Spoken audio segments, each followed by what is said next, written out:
প্রথমে ঢাকাই সিনেমার মেগাস্টার শাকিব খান, এরপরে রয়েছেন বলিউড বাদশাহ শাহরুখ খান, তারপর রয়েছেন সাউথ ইন্ডিয়ান সিনেমার জনপ্রিয় অভিনেতা প্রভাস এবং সর্বশেষ রয়েছেন কলকাতার জনপ্রিয় অভিনেতা দেব। এনাদের প্রত্যেকটি সিনেমায় যিশু সেনগুপ্ত অভিনয় করতেছেন ভিলেন হিসেবে, যে সিনেমাগুলো আগামীতে পর্যায়ক্রমে মুক্তি পাবে। এই সব সিনেমাগুলোর মধ্যে সবচেয়ে ইন্টারেস্টিং পয়েন্টে রয়েছে শাকিব খানের আপকামিং সিনেমা বরবাদ। আপনারা নিশ্চয়ই খেয়াল করে দেখেছেন বাকি যে সিনেমার কথা বলেছে, মানে শাকিব খান ছাড়া বাকি যে সিনেমাগুলোর কথা বলেছি, এই সব সিনেমায় যিশু সেনগুপ্ত অভিনয় করলেও সেই সব সিনেমাগুলো নিয়ে কিন্তু বাংলা সিনেমা প্রেমীদের মধ্যে খুব একটা আলোচনা নাই। সেটা হোক বাংলাদেশে, সেটা হোক কলকাতায় অথবা অন্যান্য কমিউনিটিদের মধ্যে। শুধুমাত্র ফেসবুক জুড়ে আমরা যে আলোচনাটা দেখি সেটা কিন্তু শাকিব খানের বরবাদকে ঘিরে।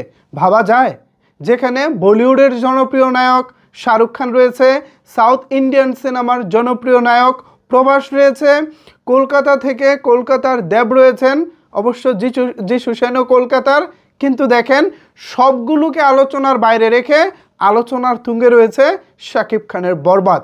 একটিবার চিন্তা করে দেখেন তো, এই শাকিব খানকে যদি খুব ভালোভাবে সুন্দরভাবে বলিউডে ইন্ট্রোডিউস করানো যায় তাইলে বিষয়টা কোন পর্যায়ে পৌঁছাতে পারে একটিবার কি ভেবে দেখেছেন?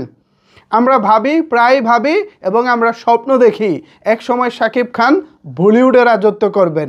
সেই স্বপ্ন নিশ্চয়ই আমাদের আর খুব বেশি দূরে নয়। ভিউয়ার্স, এখানে আমার যে প্রশ্নটা এখন আপনাদের কাছে রয়েছে সেই প্রশ্নটি হলো, চার ইন্ডাস্ট্রির চার জনপ্রিয় নায়কের বিপরীতে আসছেন আমাদের যিশু সেনগুপ্ত।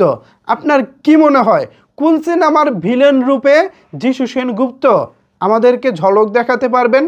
আমার কেন জানি মনে হচ্ছে বরবাদ সিনেমার ভিলেনটাই হবে একটা দুর্দান্ত এবং জোস টাইপের একটা ক্যারেক্টার। ইতিমধ্যে আমরা দেবের খাদান সিনেমায় যিশু সেনগুপ্তর একটা ঝলক দেখেছি। সেখানে তিনি আদৌ ভিলেন নাকি অন্য কোনো চরিত্রে আছেন খুব একটা বোঝা যায়নি, এবং তার চরিত্রটাকে দেখে মনে হয়েছে একটা সাদাসিধে চরিত্র, যদিও তার মধ্যে একটা গোপন কোনো কিছু থাকতেও পারে, যেহেতু আমরা খাদান দেখি নাই সো আমরা বলতে পারবো না। এরপরে রয়েছে প্রবাসের রাজা সাপ। তো রাজা সাপ সিনেমায় আশা করি এর মধ্যে দারুণ কিছু হবে, কারণ রাজা সাপ সিনেমার যে একটি ফার্স্ট লুক বা পোস্টার অনলাইনে ঘুরতেছে, সেই কনসেপ্ট পোস্টারটা দেখে আমার কাছে মনে হয়েছে এখানে যিশু সেনগুপ্তর দারুণ কিছু করার রয়েছে, হয়তো আমরা ভবিষ্যতে দেখতে পাবো। যেহেতু সাউথ ইন্ডিয়ান সিনেমাগুলোর বাজেট বেশি হয়ে থাকে, সেই জায়গা থেকে হয়তোবা এখানে যিশু সেনগুপ্তকে আমরা ডিফারেন্ট লুকে দেখতে পাবো। এরপরে যেটা রয়েছে বলিউড বাদশাহ শাহরুখ খানের কিং নামক একটি সিনেমা।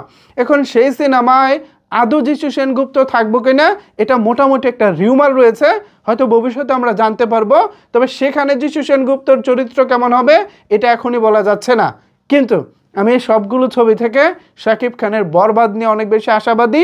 আশা করি বরবাদে যিশু সেনগুপ্ত আমাদেরকে অন্যরকম একটা চরিত্র এবং দারুণ একটা ঝলক দেখাবেন।